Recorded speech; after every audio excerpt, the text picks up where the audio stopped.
So I don't know how thoroughly everybody wants us to go through on this, but the concept was, as advertised in the brochure, was that this is kind of the training that they usually do to get people to become UDL proficient. And so if you look at what's our presentation and what do we hope, we want simply to introduce you to the principles of UDL. We're going to provide some examples, resources that you can take away and hopefully apply some of this at the post-secondary level. So much of UDL has been done at the K-12 and really at the primary grades. And so it's just been recently that they're starting to explore what they can do in higher ed. And a lot of this has been, the foundation's been laid in the Cal State system, and in particular, some of the Northern California schools have really done a lot to this. We're hoping it'll increase teaching effectiveness, student outcomes, meet the needs of a diverse community of learners, and it can examine how UDL can be put into your curriculum. So, and I'd like to point out that so much of the emphasis has been on universal design, which Wayne will go over, and our focus in our area, that area has been especially focusing on EL, so it's universal design and learning, not just physical barriers, which are so important, but actual learning, which becomes extra challenging. okay. So, if you look at this slide, you see universal design, the original form of this, just asks the question, is our physical environment welcoming? And so it's actually an architectural term. It was coined in the 70s, I believe, by an architect by the name of Mace. And it's looking at how you approach and access things. Obviously, older designs, this is an older building, right, with those daunting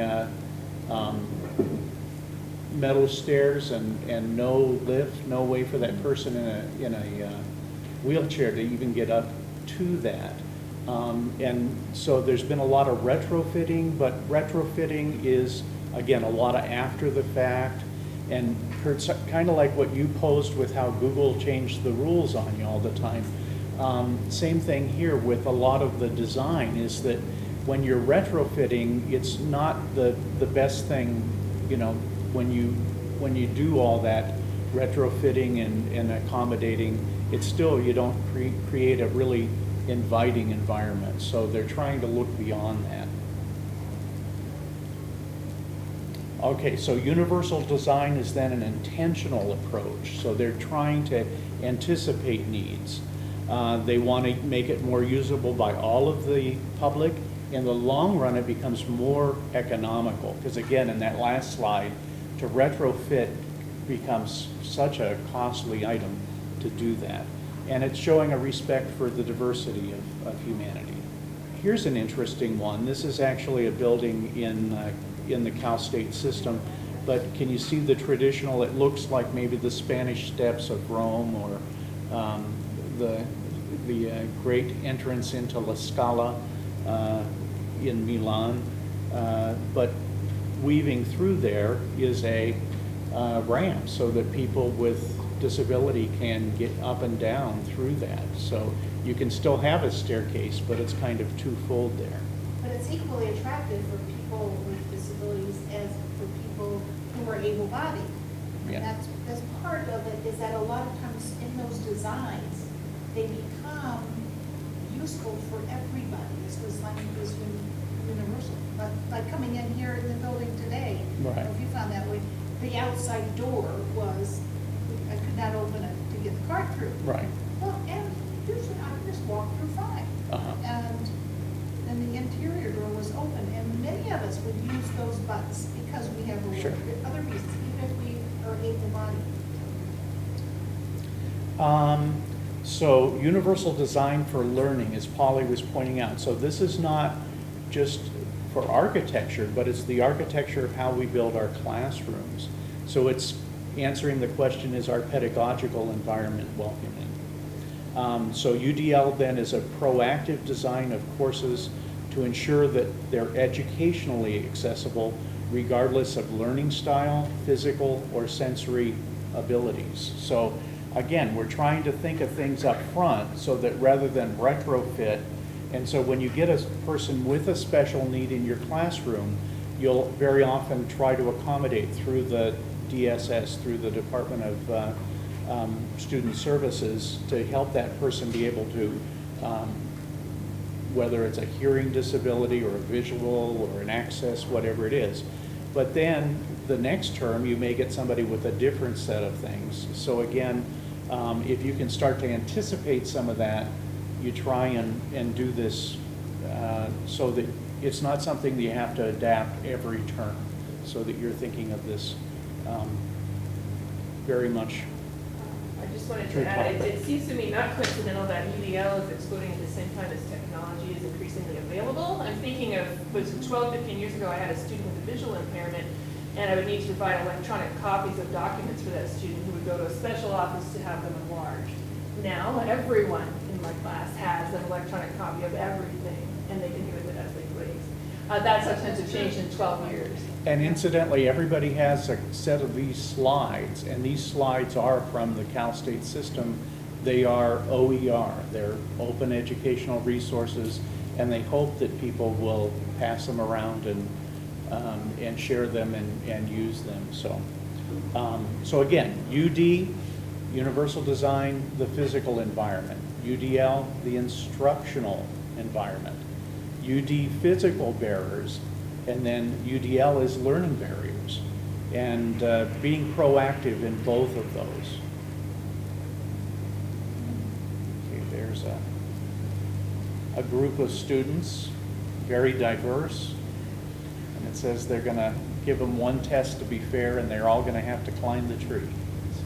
That monkey's pretty happy. Yeah, the monkey is going to breeze through it. Yep. Yeah. Yeah, the penguin not so much, the elephant, the fish. Goldfish not so. The goldfish is screwed. Okay. Pretty much. Maybe I'll turn the podium over and I'll invite Bart. Can I give you a few slides? So this is not exactly how I think of it. The first one, the Recognition Learning Network, we also call this multiple means of representation, okay, in my language that I learned on some other handout. Meaning, for students, it is useful to provide information in a variety of ways, right? Some in writing. Hey, Russian, come down here. You have to lead. Here's Rashan. Yeah, he's on Russian's a the leader with us. Come on, Rashan. Visually, auditorially, what else? Kinesthetically, presenting the information in a variety of ways is important. Number two, the affective learning network or motivation. Having multiple means of engaging students in the classroom is another principle. What are the different ways you're going to make them care about this activity and why they're doing it? And then finally, the strategic learning network refers to multiple means of, what's the word, performance, what am I just trying to say? That the last slide, they want everyone to climb the tree, and this isn't going to work. There should be multiple ways of showing that you've learned the material. Different kinds of assessment. Yeah, different kinds of assessment. This one idea alone led to, I think, the most interesting conversations in our UDL last year, because people would say, wait a minute, that's great in a content course. You're learning ideas, and you can represent them in a lot of ways. You could draw them, you could write them, you could dance them. What if I'm a composition teacher, and I'm teaching you to climb the tree? That's my job. It's got to happen. So we had a lot of useful discussions surrounding that, and how do you use multiple means of representation, getting the wrong word, multiple means of expression, thank you, Roshan. How do you let students show you what they've learned a variety of ways when you're teaching a skill? Have they, just because I sat through the whole quality matters thing yesterday, have they correlated those three? It seems like those fit really correlate with the Bloom's taxonomy thing that everybody seems to be buzzing about. Well, if quality matters, it's on that last column 8, rubric 8, number 8. I believe that's the one, supervisor 8, where they're really looking at. Oh, right, yeah, yeah, their rubric 8 And would that's, fit into this too. and I've been a reviewer of quality matters, and that's one of the most difficult. And most people don't get that. They don't have multiple means of getting the information through.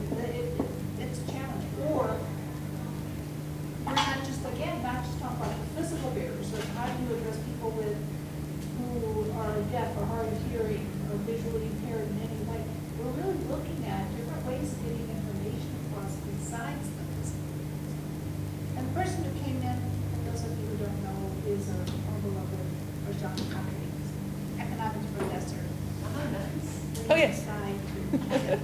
Wayne, I'm not sure what to do with this slide. Well, okay, we can all chime in, but this shows actually some brain imagery, and it shows patterns of different people doing the same simple task. And so, but they're using different parts of the brain to engage, and it shows that also that there's different levels of engagement. So again, when you pose a problem to somebody in your class, not everybody, we have different learning styles. Yeah. That's something that's been out for a while. And so again, everybody's not going to go at it the same way. And so now we actually have, proof to demonstrate Can I that. take a picture of that? 'Cause that is really fascinating. I have the, Yeah, the we don't need to slides, we dwell have on a that. little slide, yeah. Yeah, and I think he'll have the slides available, Yeah, right? and Yeah. the slides are all in the classroom. That is and so you can have fascinating. them. I love that. Yeah. So this- Oh, this now is you're into Barb's my slide. terminology. Sorry about that. It just They threw were me just off. out of sequence. So again, the same principles. Faculty can offer various ways to represent or show essential course concepts. Faculty can offer various ways to encourage student engagement. And faculty can offer students various formats for expression or demonstration. And not to digress, but maybe we'll get Heather and everybody to kind of join in. I think really we're fortunate at Falls because there's been a lot of this kind of thing going on. For example, in classes, we'll break, rather than just a straight dump for 50 minutes from up front, a professor lecturing from notes that they got in college 30 years ago, verbatim. They work the kids in small groups, and so that they get in together and start probing and asking different ways. You'll make assignments where students can give presentations. Barb's in English, and in English they have this wonderful portfolio system where people have to develop a whole variety of things. And how does that work? They like if in English 101, don't they have to go through? Yes, they have to put in 2 pieces of writing, one that is research-based, one that is not necessarily research-based, and one that is reflective, talking about what they learned during the quarter. And one of our presentations during this UDL Learning Committee was a math teacher who has her students turn in at the end of the quarter a portfolio of work, which includes drawings. Well, it includes maybe 3 or 4 large problems they've been working on, drawings of those problems, reflections on how they worked on those problems, detailed solutions to those problems, and then a reflection on how they've learned over the quarter. And it's not how we think of math. Problem, numbers, that's usually how we think of math. It's very different. And what I think I learned is that UDL involves people borrowing from other disciplines. So that a science teacher is having students write, reflect, and discuss, like an English teacher would. And I found myself in my lit class pulling in some math. I said, okay, look at these 30 short stories we read this quarter and do me some statistics that interest you. So people counted how many are written by women, how many represent men positively, the funny one that came up was how many of these stories have a cell phone in them? 0. They nailed me on not being very current with my literary choices, and I've been working on that ever since. I mean, it was great fun, and it was math, right? So if you look to another discipline and blend, I think you end up with something UDL-ish. Absolutely. And so those are those 3 key words: represent, engage, and expression, which are very elemental in the UDL.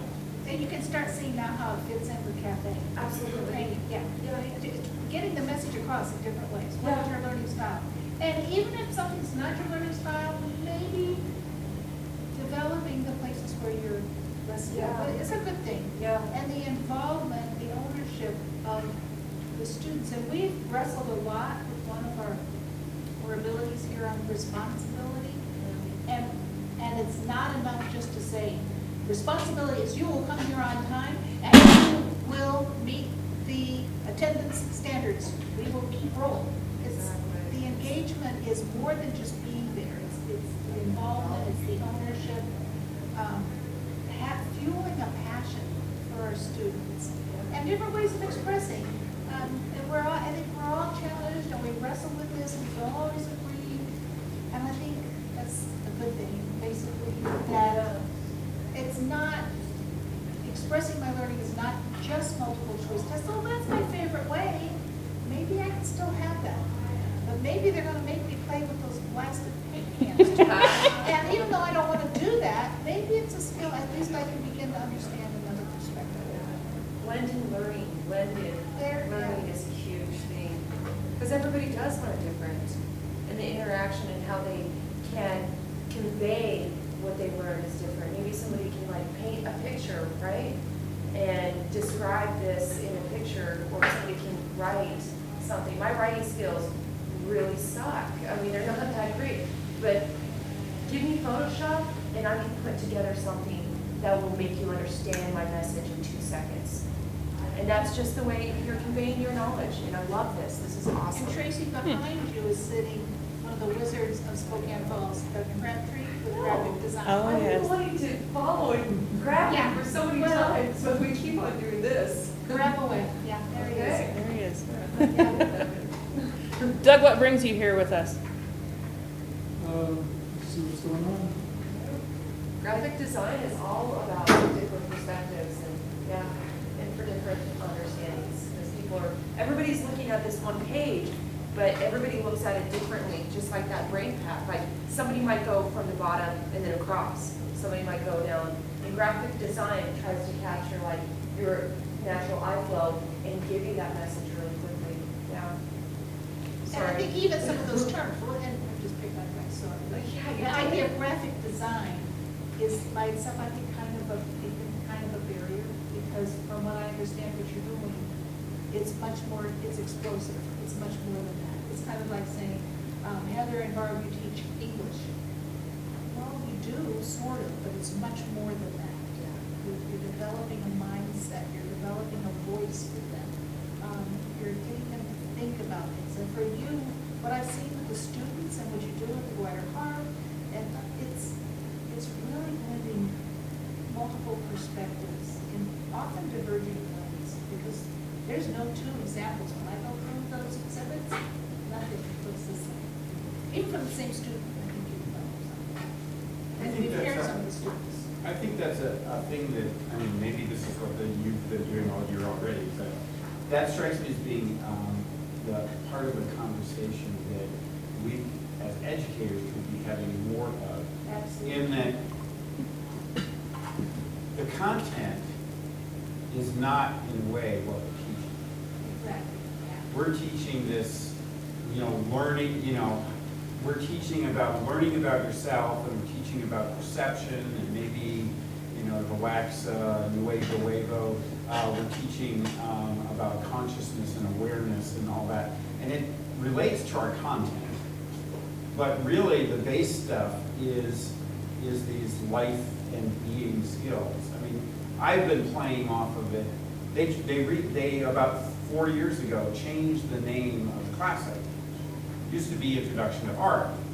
And when they wanted to, in the Washington State Board system, they wanted to do this common course numbering so that if you took art appreciation over here and you went to Western, they would hopefully accept those credits. So they started getting this common course numbering, and they changed the name, started calling it art appreciation. Well, that changed what I was teaching, actually. Because I was just mentioning that to you at lunch. I actually think I'm teaching appreciation.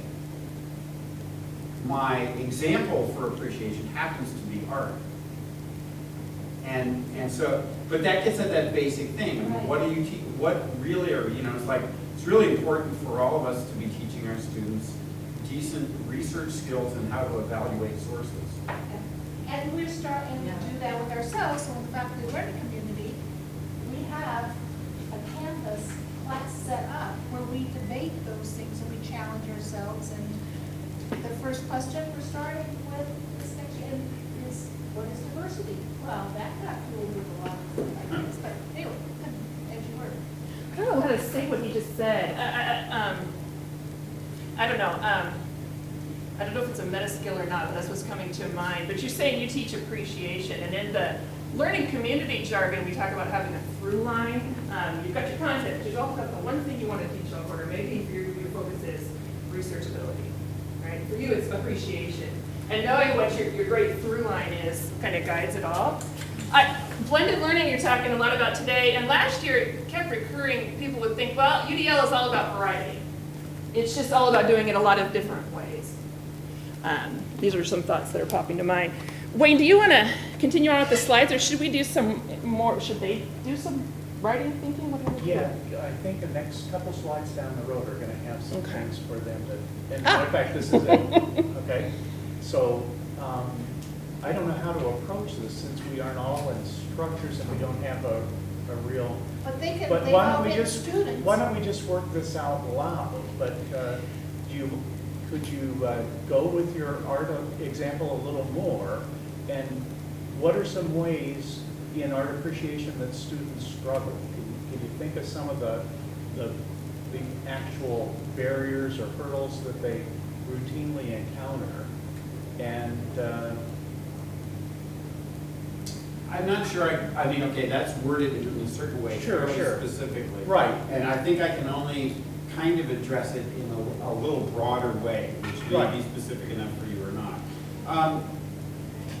To me, my point of view on art is that, I mean, we respond to, you know, there it is. What is it? What do we got? We all have a response to this thing. Well, that's a personal response. And it's colored by any of a number of different things. And that affects our appreciation. And the biggest struggle I probably have with our students is to get them to recognize that personal response and personal perspective and start to extrapolate to, okay, Heather's over here, she's having a response to whatever I'm doing over next to her. And that's fine, that's not wrong, you know, those are all completely fine, but.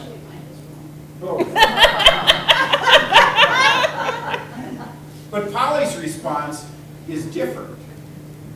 You know, and that's okay too, but there also are some rights and wrongs. And the art world is not completely laissez-faire, anything goes. Also, I mean, that's the other side of it, is that the students, you know, some of them jump, oh, whatever I think, you know, is 100% correct, but I don't need, you know, we can modify that, and then getting them to extrapolate and expand. And then we start looking at, I don't know,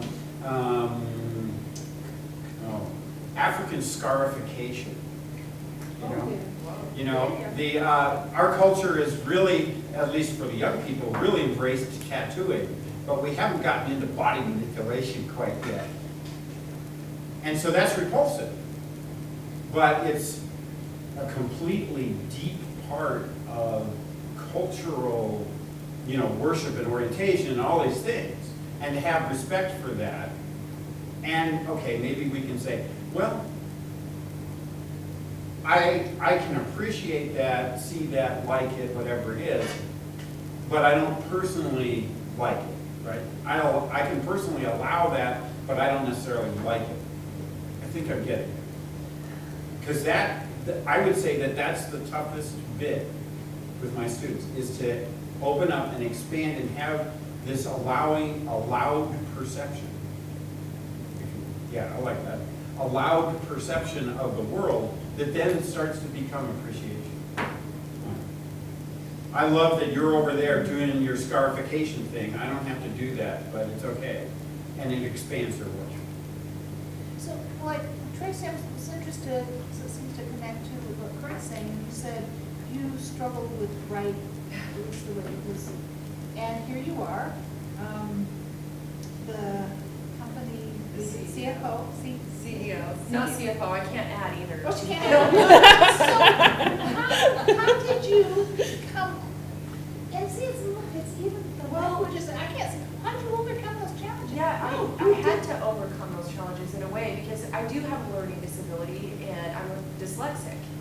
And But so somebody that taught you. is kind of hard, but I know my strengths. Yeah. And I believe in my strengths very well.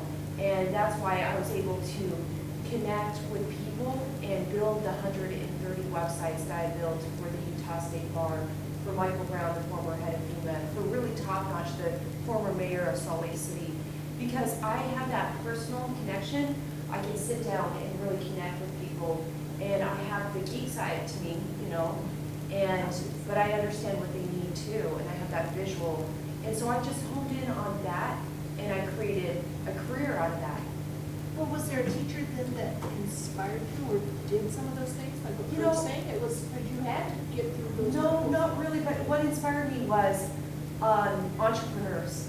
And when I was young, I would always say that I would want to be a CEO of a software company. And not, I want to be a beauty queen or anything like that. I wanted to be CEO. That was what I wanted to do. And here I am. Yay. So So the when I was entrepreneurs young- that modeled, that mentored you.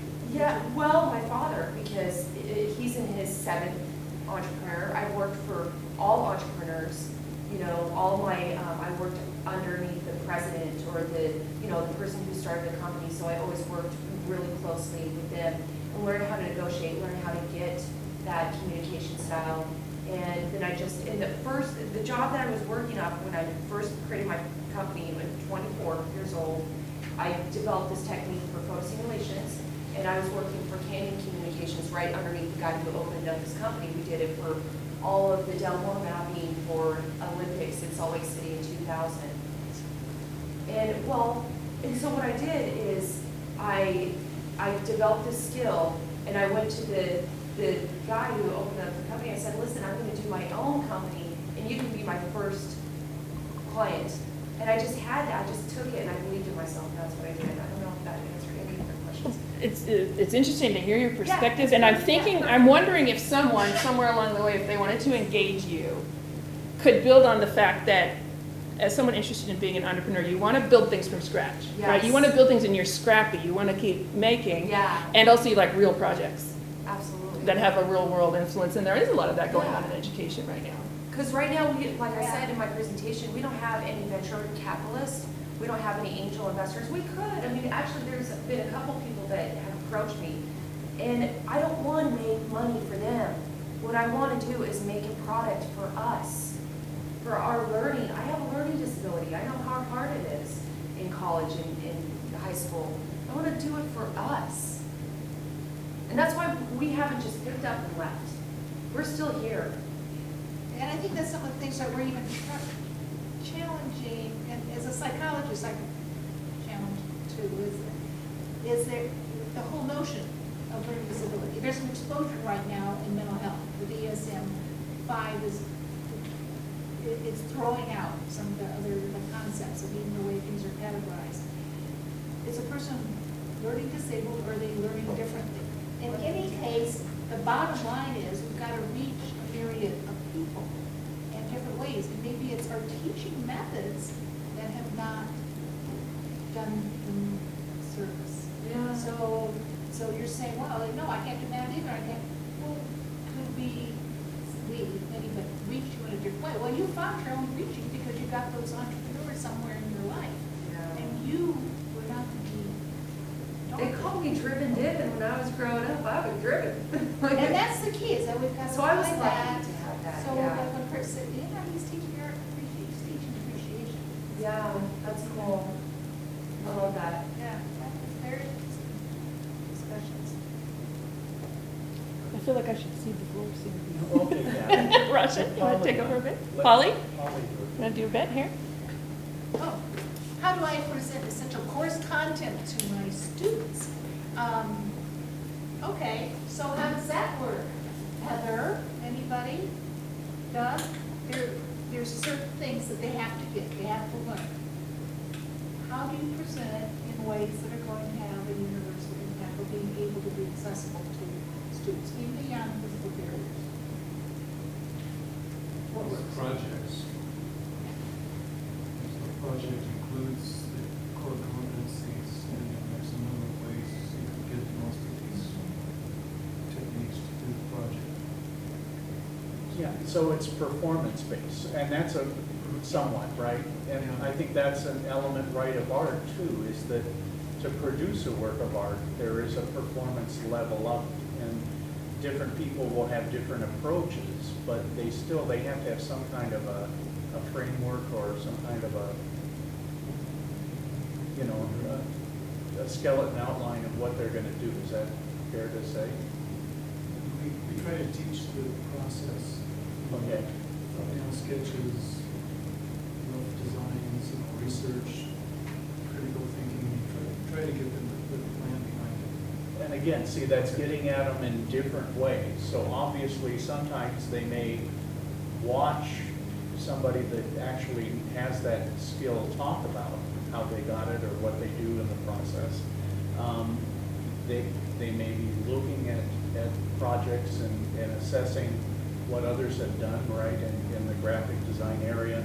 And then also there's, in terms of the tactile, maybe not physically that they're touching it, but again, they're getting in there and manipulating and working through the different processes so that they become proficient.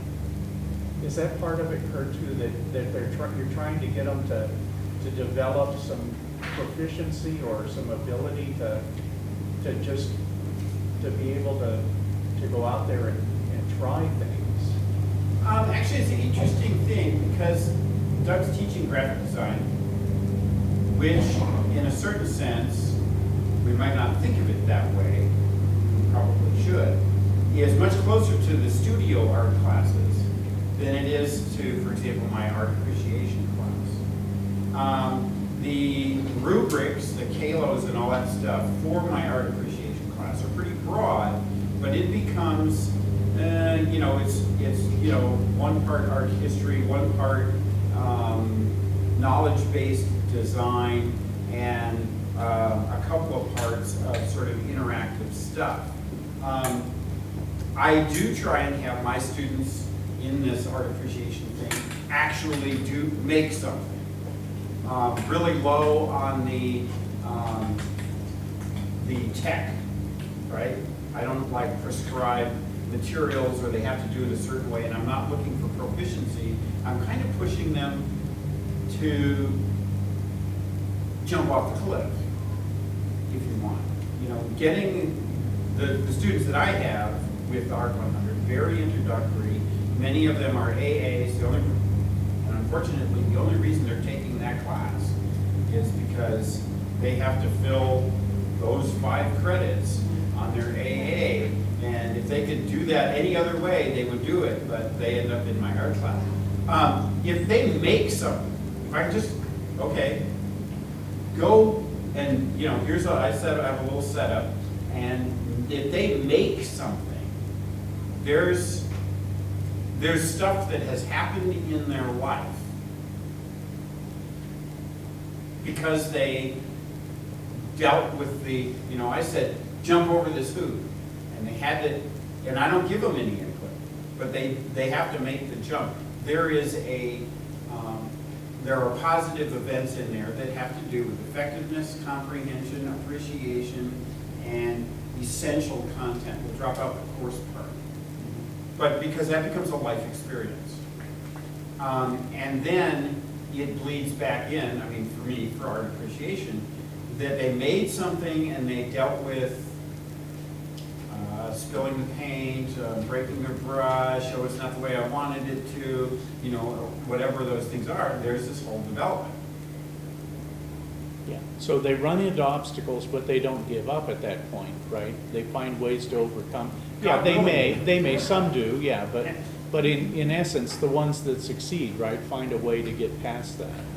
Right. And you're trying to help build them and set up that place to jump over. And the other thing with Doug's, which I feel like, because I run into this a lot in studio classes, is that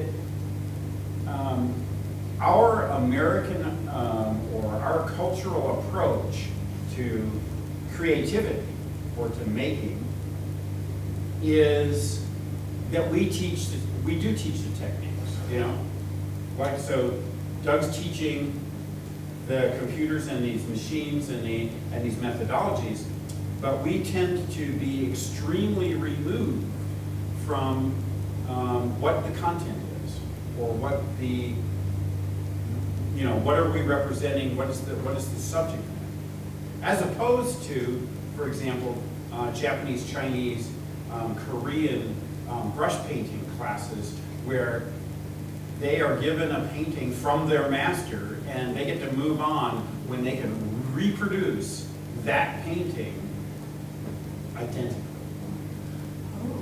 Right? Very different teaching methodology. It's interesting given the different types of teachers in the room, and we do have a content person here, Rasha, the economist, and I'm going to end with you here to answer this, but sometimes people will approach EDL and they'll think, whoa, I've got a lot of content to cover in 12 weeks, and now you want me to add in projects where they're making something which takes 2 weeks, or right in the English department right now, we have a little debate going as to, should graphics be included in writing? What you would say. You know, yes. And so, and in tech writing, when I teach that, of course, there have to be graphics included in the writing, or it won't be perceived as professional. You have to have some design skills.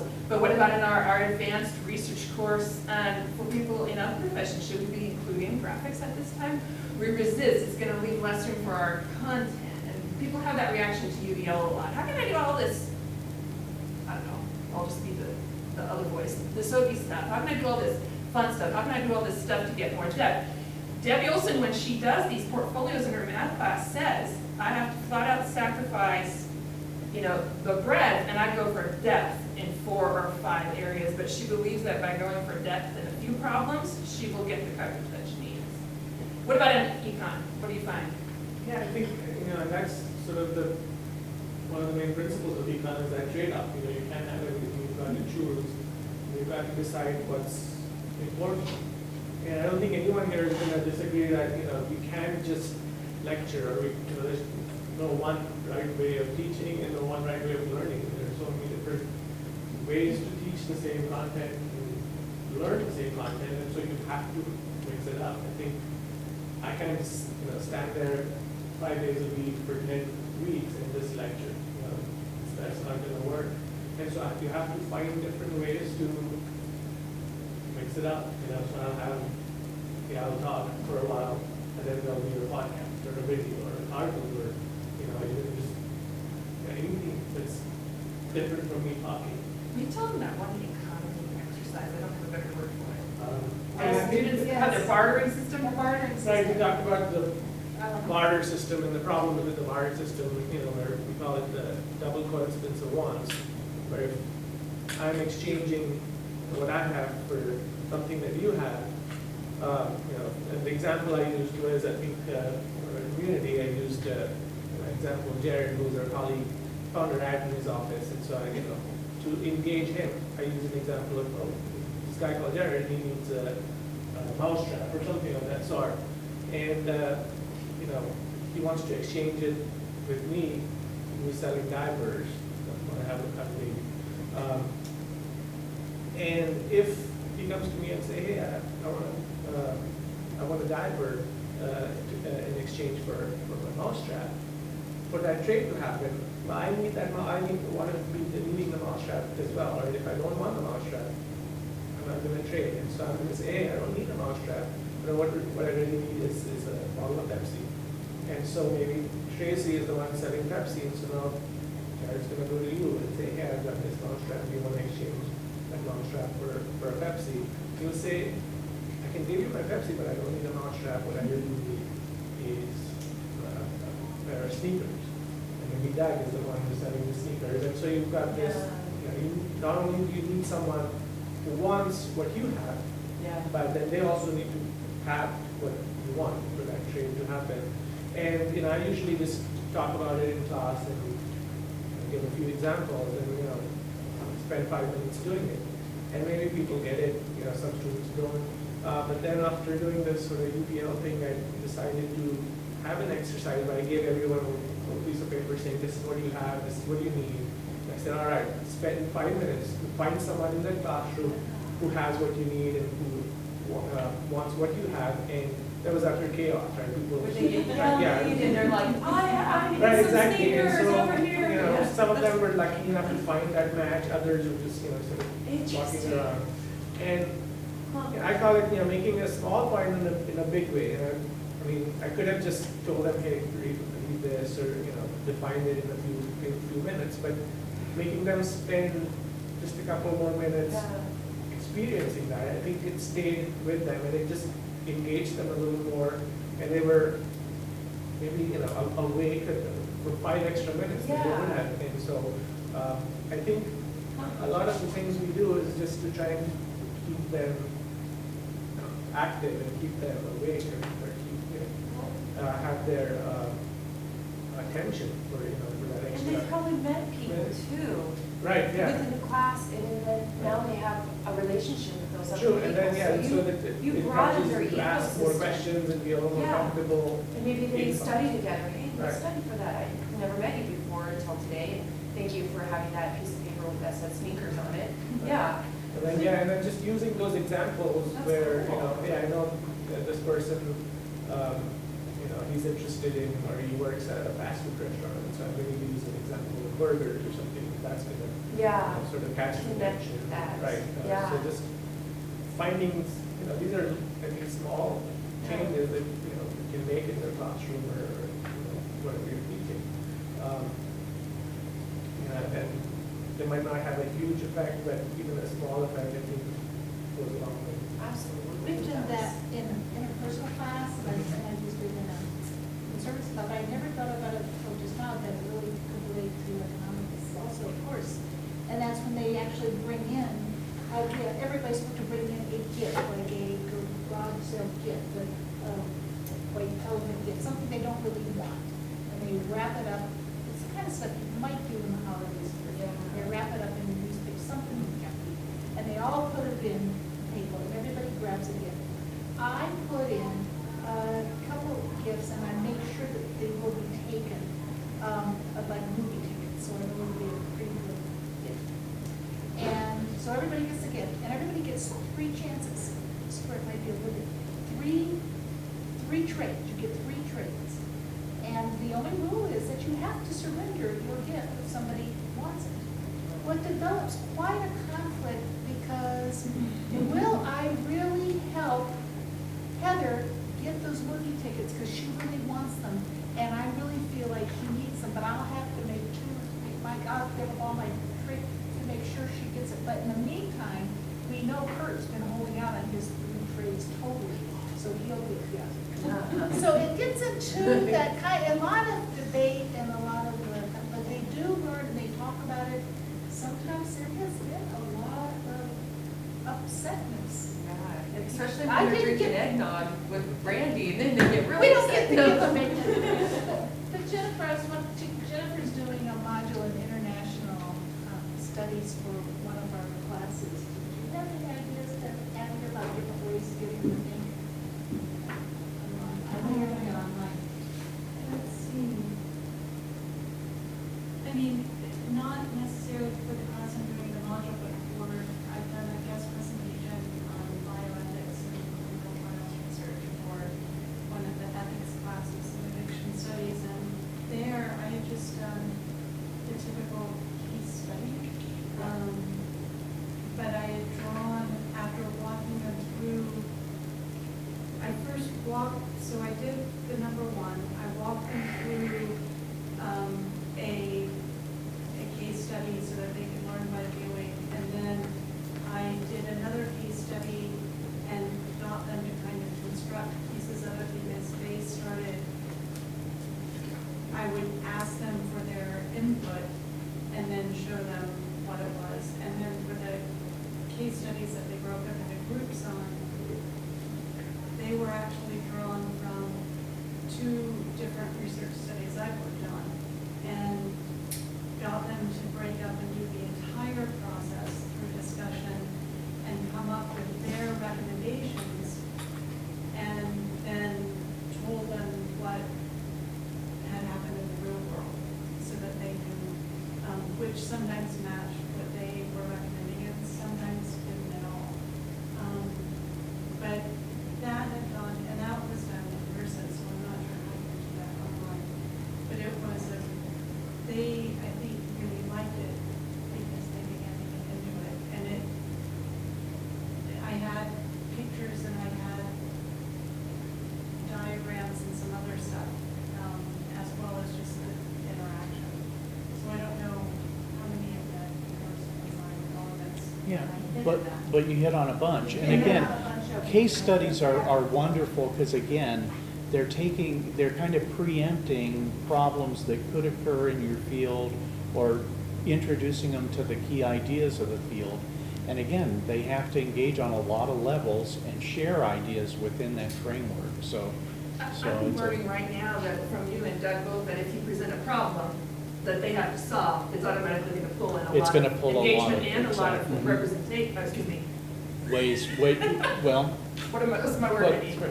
Thank you, expression, different ways of showing what To you know. express it, yeah. Yeah. Here's just a couple of quick things. I'm gonna go right through this, but it's just showing you some ways to visually and graphically detail. And again, you know, we may be all familiar with the traditional old, what did they used to call them, Roman numeral kind of outline Yeah. that people would do, but different people have different ways that they can outline and graph. And it's great to give them some freedom and see what they can come up with in terms of the different kinds of diagrams. This is a part, there's an outfit called Merlot that you can, and again, this is through the Cal State system, but they developed faculty learning communities, and that's what Polly, Barb, Heather, Roshan, and I all participated in. And so what they do is, it's great because they get people from all kinds of different disciplines together to look and see how we can engage and go after these common problems. And I think I just sent something out to a few of you, because in the new focus, which is like the higher ed think tank thing, they're advocating this year starting faculty learning communities, and they're going to send people out to campuses to start it. But again, it's just getting, like with your case study, getting everybody together and then getting all that mind power, finding creative ways. And usually the light bulb, I would imagine, goes on for student A finds things that B didn't, and everybody in that gets parts of the puzzle, and it's really a rich experience because they wouldn't have all thought of all those possibilities. Is that? Exactly, exactly. It was really fascinating, particularly when they were breaking up in their different groups, and, you know, each group has its own personality, but most of them participated, and the women tended to pick up on the gender issues around cross-cultural research, and the men tended to not on that so much, so it was really nice having the gender talks that would Sure. happen, and the different enlightenment that one student would share from something that they really picked up on, and watching light bulbs go off in other students as they were talking Yeah. about that, so, yeah. And I know we all know this, but you know, these ideas are so abstract, and how do we bring them to life? And the students too, they want to just come in and be able to fill it, like you said, that student that wanted the 5 credits, I'm gonna get that 5 credits out of the way, fill the box and graduate, get out of here. I don't wanna have to experience it or think about it ever again. But again, to get ideas, they have to really wrestle with them. They have to it's so much more difficult than they ever imagined. And usually they're not willing, a lot of them aren't willing to invest. And once they see that they can do it, and they start to get confidence that they can, then they'll go further. But it's trying to provide them the, you know, the assurances and some of the tools to be able to go into that different level. Let's see here. They've got engagement and procedures. And then in here too, I can't click on these, but here's one in chemistry, which may be something that you'd want to look at. But if you click on these, they work. They don't here because of the crazy security the district's got. And I tried this just the other day, and then they won't let you view sites, and you can't do things. God knows what they can pull up in the library on their own, but you can't go in and view it. But if you're at home, you can go in and see these. And then there's pretty in-depth things that they can access. Yeah, anything that people want to add in terms of. South Seattle Central, we have that. Right, yeah. To bring up? Oh, yeah, those things, yeah. So if I close this out, let's see. I know that this is, as a technology conference, we weren't supposed to make handouts, but these are actually left over from a presentation we did last spring, So we're not, It's they're just sitting in my office, so it's kind of recycling. It's This recycling. shows the rest of the slides that he had, as well as. These are in your classroom too, when you go to the Instructure site that has our classroom that's listed in the program brochure. But one way that a lot of us found would be simply to modify our syllabi. And there's ways that we can make things a lot more accessible for the students, because they have a lot of questions that don't always get voiced to us. And so if we're looking how to get at things, and if we do it in multiple means of representation and the like. And so here's actually a rubric for how you can evaluate your course syllabus and things that you might modify, okay?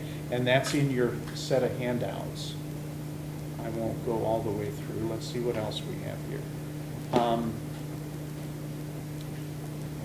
This also will lead you right through all the history of it in very detail. I think it's like a 20 or 30 page doc by the end, but and let's see.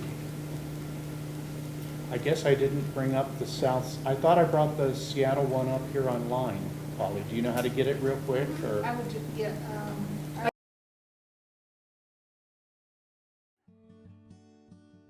Universal Design provides equal access to learning by designing course instruction, materials, and content to benefit all learning styles, opening doors to success for all students.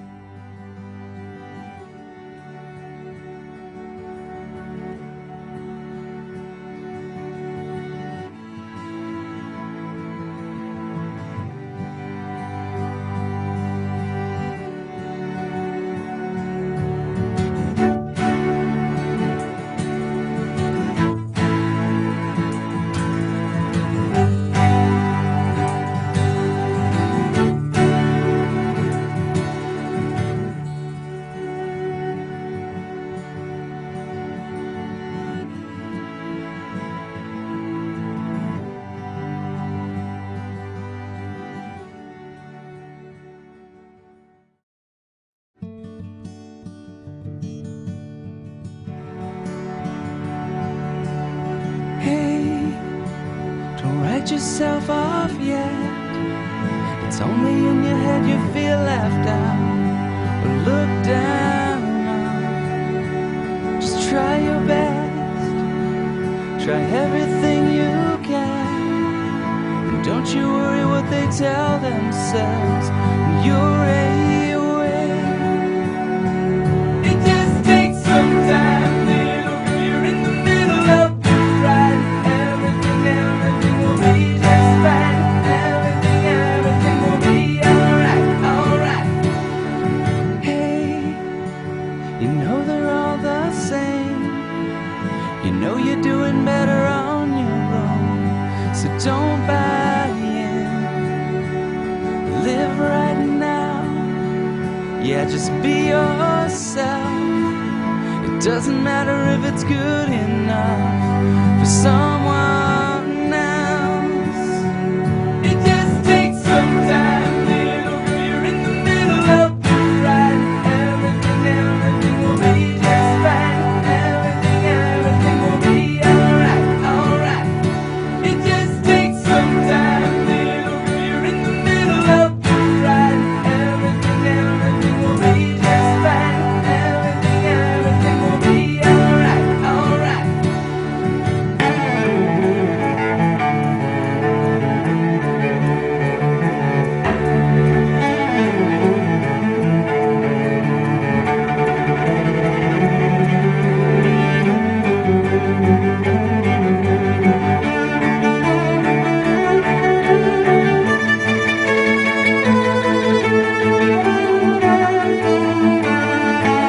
Hey, don't write yourself off yet. It's only in your head you feel left out or looked down on. Just do your best, do everything you can, and don't you worry what their bitter hearts are gonna say. It just takes some time, little girl. You're in the middle everything will be just fine. Everything will be alright, alright. It just takes some time, little girl, you're in the middle of the ride. Everything will be just fine. Everything will be alright, alright.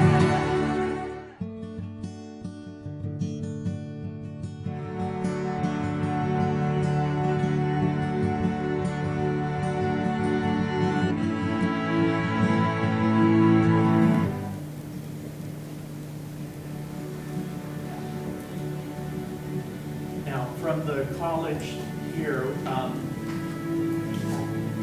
Barb was the head of our committee, and we got together some guest speakers, which was great. We had some on-campus, real great activities, and we brought in Renee Renegard, or Candace Renegard? Candace Renegard. And Al Soma? And Al Soma. But Candace, I remember one thing she said is that some people feel overwhelmed, you know, that to do UDL, you have to do a checklist of 100 things. And what she said is, what you should do is just find one UDL aspect that you can add to your course and integrate that one and get working from there, and then just start to build on that. So that's the thing. There's not, universal design there's not a prescribed grid or curriculum for it.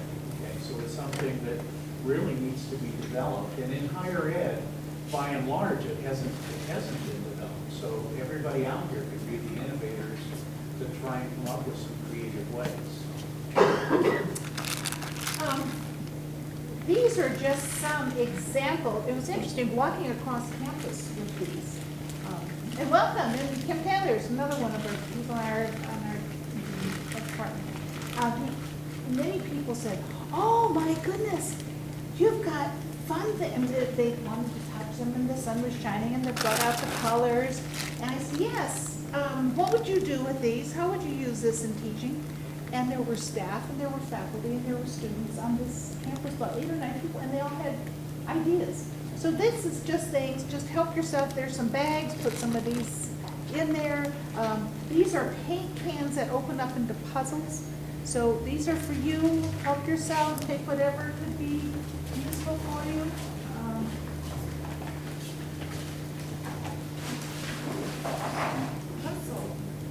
Yeah, We love to take do puzzles together. that puzzles are interesting, so, and if you have any ideas, tell us, so. I have one, I just got it. Yeah, and well, Barb got right into it. I like this kind of I think stuff. it's really interesting, because I am so linear, like, what do we do with this? Yeah, and they get it, people My get it. kid is Montessori, and for the elementary school, when they teach the parts of the sentence, it's all a shape and a color. So all nouns are triangles, and all the things related to nouns, like adjectives and articles, those are smaller triangles. Verbs are red circles, and everything related to a verb is a smaller circle.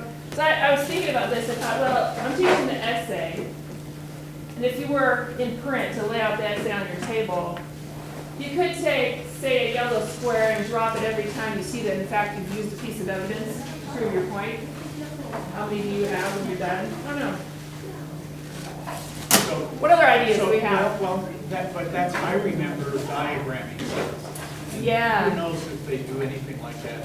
It is a variation of diagramming But, sentences. you know, but I think Yeah. that is the kind of thing, but again, it's helping you make what is an abstract idea and trying to put it together, trying to put it into blocks and In ways you can remember, yeah. You can use like processes like fishbone and stuff when you're in workshops and you're looking at, you're planning for something or trying to figure out what are the different issues that impact this particular thing that you want to change. And so they use different diagrams, and you could use those kinds of things to help some of the diagramming of processes or procedures or problems or outcomes or something.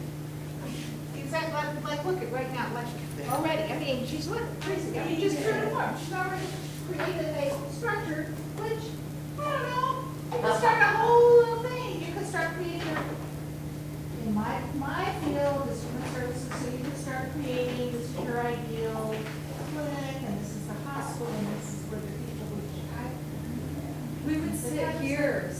Some people would sit here, some people would sit there. There's a cash that we use for food services where you give people, it's usually done with spaghetti or sauce. We done with this, and you break people into groups, you pick a leader in a group. So one's an authoritarian leader, and they're supposed to give directions and give orders. And one's supposed to be laissez-faire, here it is, have fun. And another one is supposed to be the democratic leader for the private person. And then they're rated on strength, beauty, the creativity, the process that they do. Usually the authoritarian ones come up with the strongest structure. The laissez-faire usually feel the least, they didn't like their process at all, but they like each other.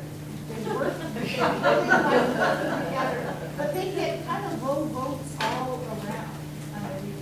And the Democratic school, so it's a leadership skill, something that you can remember, so help yourself to choice and. I made this for you. Oh. Now you can add to it. What would you do to this structure now? Yeah, well, he would change here. He would change it also. Enjoy. Rashawn, do you have anything to add, summarize? No, I think for me, doing the FLC and learning my UDL, a couple of the takeaways were, like Paul, you said, it's not a all or nothing thing, it's not, you've got to have this class that's 100% UDL. Yeah, that's the goal. I don't know if Wayne showed the beginning slides were about architecture, that's where the design comes from. And you're not going to get a fully accessible building overnight. It's one room at a time, one building at a time. So I think one small change at a time in our classes. And I think the video we saw was one of the first videos we saw as a group when we were planning the FLC. And I remember thinking, yeah, there are a lot of things there that I already do in my classes because I've never heard of UDL. But yeah, I have large fonts or I have things that are accessible. So I think it's just a conversation starter. Is that, what are the things that I already do? Are there a few things here that I could change at a very low cost? And then we start from there, start moving in that right direction. Go from those small changes to bigger changes. So I think it's easy to get overwhelmed. And maybe Kurt mentioned something about videos yesterday in one of the sessions. You don't have to be perfect. It's just starting.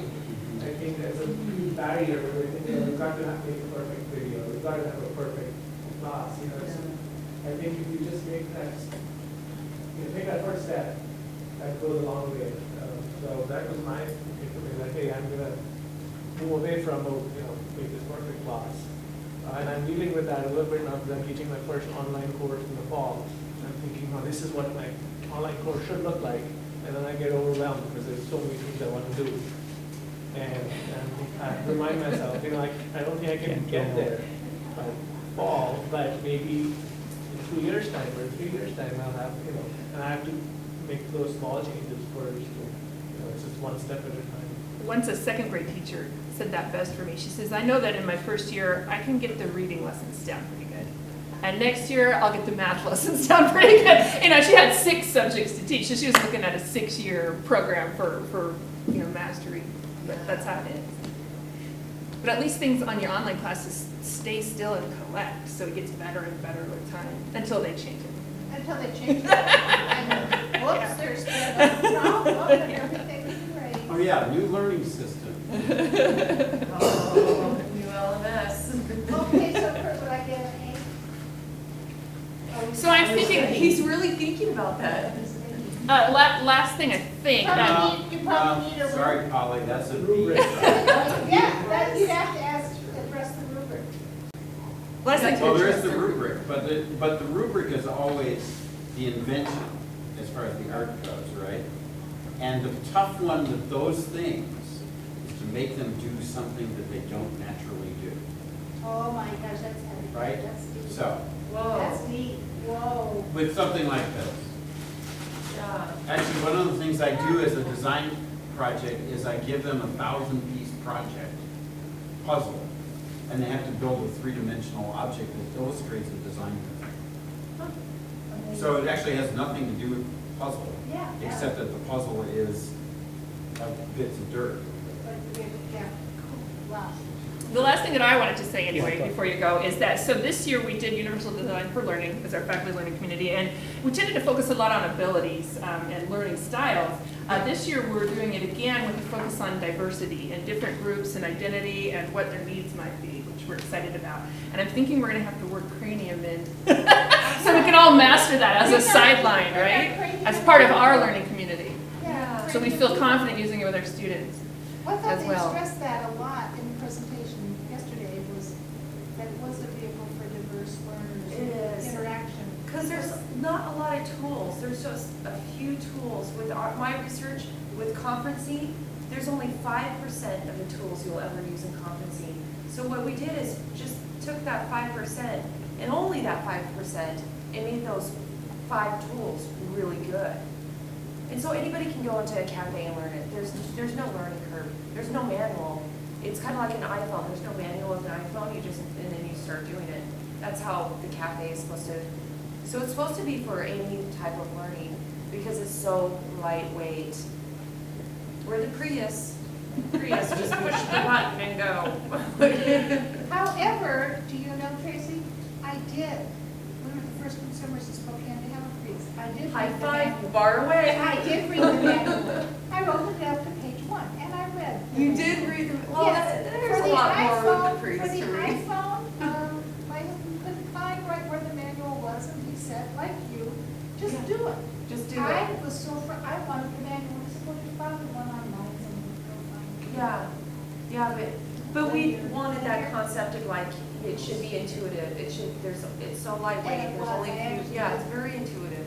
But some people are readers, who learn to read. Yeah.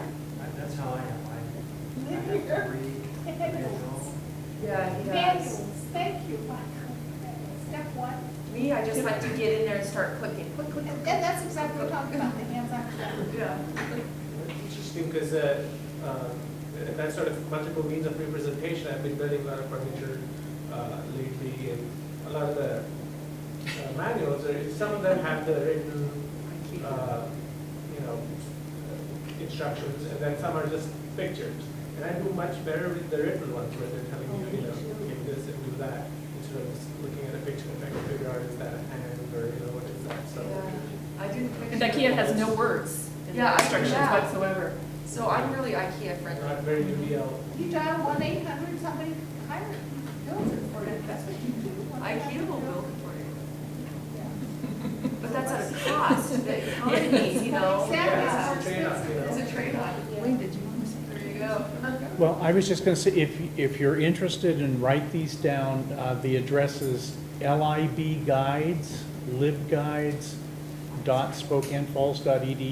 libguides.spokanefalls.edu/UDL. And this is the wiki we created for the learning community.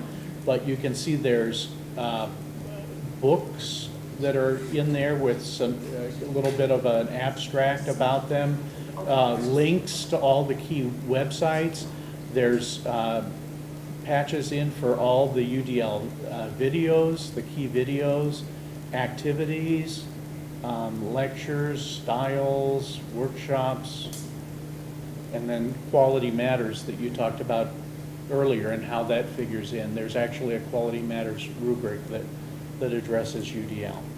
And then also, if you go to enact.sonoma.edu, and for some reason, they're wanting us to sign in from here, but it should have opened up the site that they have for their Merlot and for their faculty learning communities and for the UDL. I wonder if we can get, because it says through collaboration and technology, if maybe Cranium Cafe would be a good collaboration tool for I would Universal. think it would be a way to do that, to get people together and talking about it. Because, we really wanted this to be helpful to kids. Are you guys being utilized at Cal State, do you know?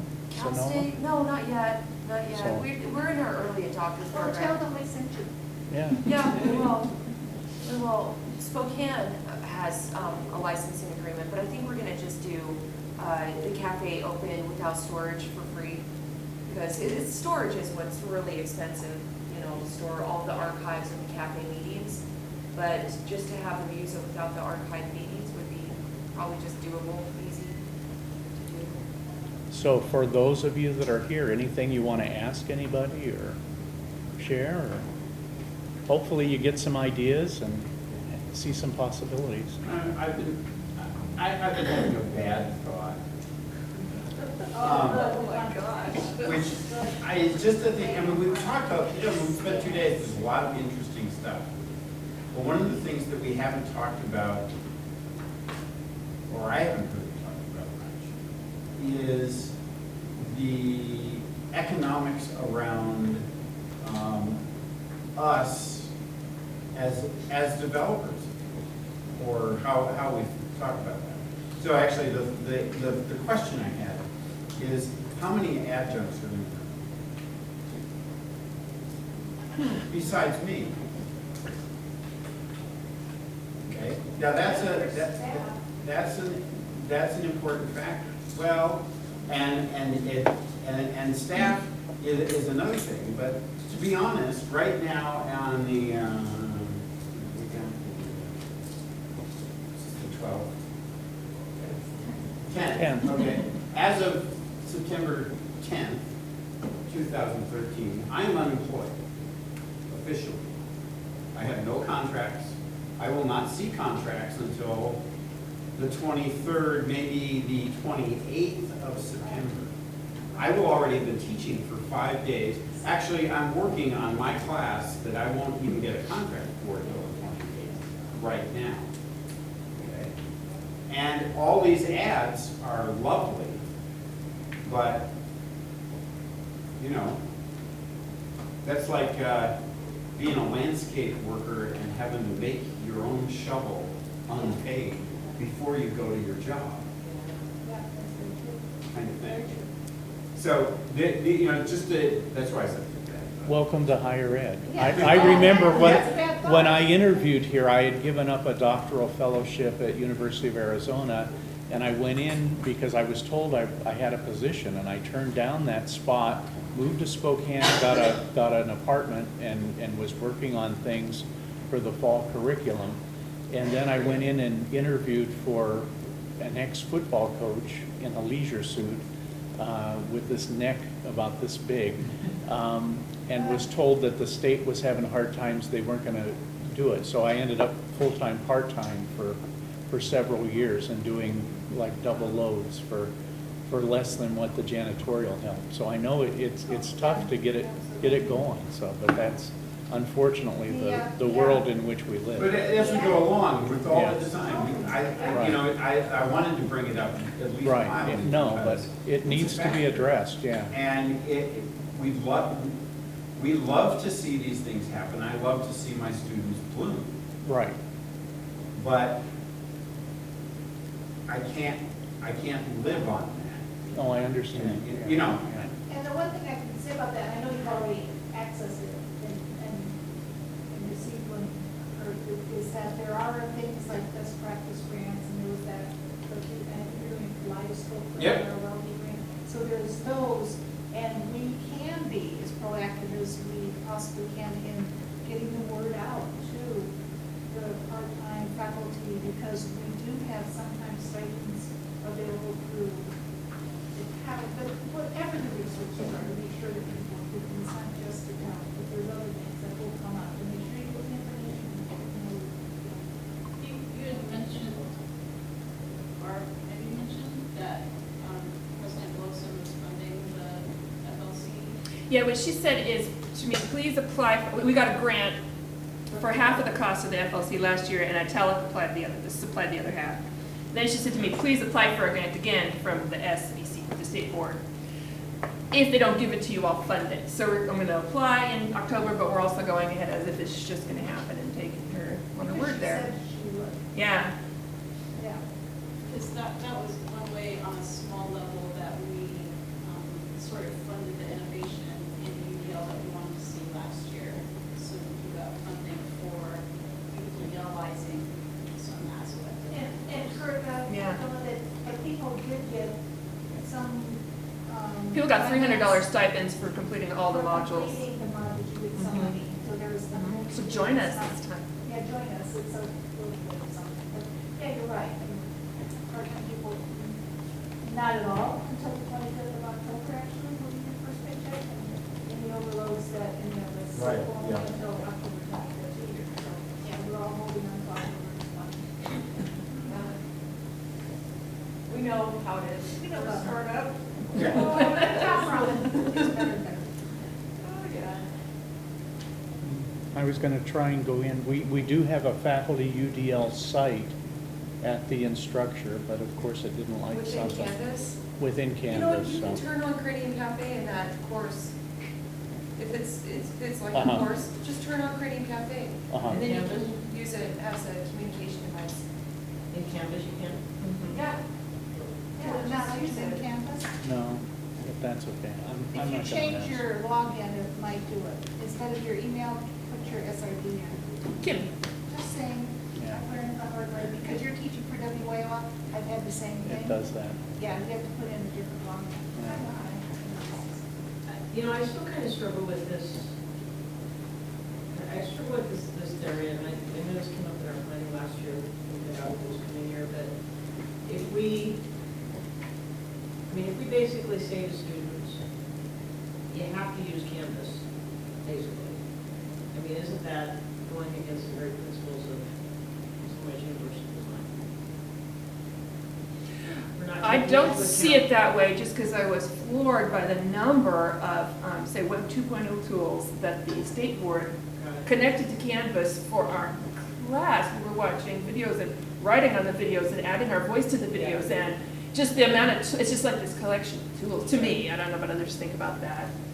I mean, over the summer, I had this guy in class, and quite honestly, I was learning Canvas, you know, as the students were, and, you know, it wasn't until like weeks later, he said, you know, you just may as well drop me now, because I can't figure out this computer stuff. You know, and again, I didn't realize he had dropped until like long after the fact. But it just, again, I always sort of had this thought, no, you have to do this, you're in college, this is kind of what I expect. But at the same time, is that really being kind of open I don't know if to we even have to diversity? use and- Canvas, do we? I don't know that we have to. Well, no, we don't have to, but my point is, am I being inflexible? I had a student sit outside my office. Universal design. I had a guy sit outside my office for 2 hours every day last quarter. Yeah. He did his homework there, so he could come in and ask me for help with the computer stuff. He was so afraid of it. But it's not very many students, right? Or is it? Well, I don't know, I'm just Yeah. asking philosophically. No, I think there are many students, that, and maybe we see them more, because we often have older students, and they're terrified of anything with the computers, it's terrible, it's. I mean, yeah, at what point do we say, yeah, Yeah. we're really accommodating and, you know, all this, except we're not accommodating here? Because in a way, we're not. I mean, at one time, I really, even, I've been here, 19 years, and some of you have been here much longer. But there was a time when this was a truly open, college, that everybody got a chance, everybody got a chance. And that's no longer true, and I have to say, well, and maybe that's okay. Anybody that comes into my classroom now has to start the ground running. They have to be literate. They have to even have some kind of keyboarding skills. If they don't have those skills, we do have support from, what do we call them now? Not the IDL, whatever. Yeah. ABE people, ABE people, where they can get the help they need. They will Those get skills. credit. Yeah. Get credit. Kim, I don't know if this is reality therapy or not, and whether it'll manifest itself in the US or, well, no, whether it'll manifest in the States or not. But for example, in the UK, Yeah. everybody uses Blackboard, and that is all of the colleges, and that's their portal. You can't go to get anything for your campus unless you log through Blackboard, and that's where they do applications and do counseling appointments and everything. So that's Sure. it was developed by the the US Department of Education, but it's funny, and now we're doing all these other alternates, but again, Canvas for us, I guess, is kind of like that. And I think that's gonna probably come to a lot of places where, you know, God forbid eventually, that's the only way you're gonna be able to get into these places. Sure. So we're gonna have to have a way The to, whole concept of universal design. but I hear you, right? yeah, trying to find. And maybe, I'm stretching here, but sort of accommodation and diversity and all Sure. of these issues. Again, is it really, am I being hypocritical in saying, yeah, all of this stuff, but by the way, the average administrator work this way, No. and that's the only way I'm gonna That's- take it. And I'd be curious to Well, know yeah. how many of our teachers actually Yeah. do use Canvas and how much they use it. We don't even know But, that. but I think she's got an excellent point, and Yeah, I think we are that's being it, yeah. inflexible at, Up to- it's kind of like yeah. what you said, you've got to climb the tree. And I, you know, and I'm not asking No. for, I'm not asking for justification of that. I mean, if you guys think that's completely inflexible, I'd like to do that. I think it's inflexible, and I think because, do you require students to write a paper? Yes, no, you're right. Okay, all right, so you require, do they have to type that paper? Yeah, You won't accept it Yeah. handwritten? yeah. You won't accept it as a tape recorded message? You're inflexible, and that's how it is. Go with it. Shut up. Just check. This is a face class. Yeah. Okay. Kim, this is interesting in Canvas now. How Polly just said, Yeah. what's interesting though is those that are having trouble with typing skills or may have a Yeah, I physical mean, I didn't even impairment. think twice about it. No, you're in college, you type for God's sake. Right, yeah, but they don't even have to do that now. They can talk to. They can talk, Yeah, they that's talk true. into the machine on Canvas and it transcribes it for them. But not. Oh, they'll do that? It does that, and you can also Well, send. they can't do a voice recording, I would take that, but. Well, but also in Canvas, you can submit audio clips, Yeah, that's and you true. can produce audio, video real easily with the camera in the laptop and everything, and instantly send that as, you know, as easily as email, so.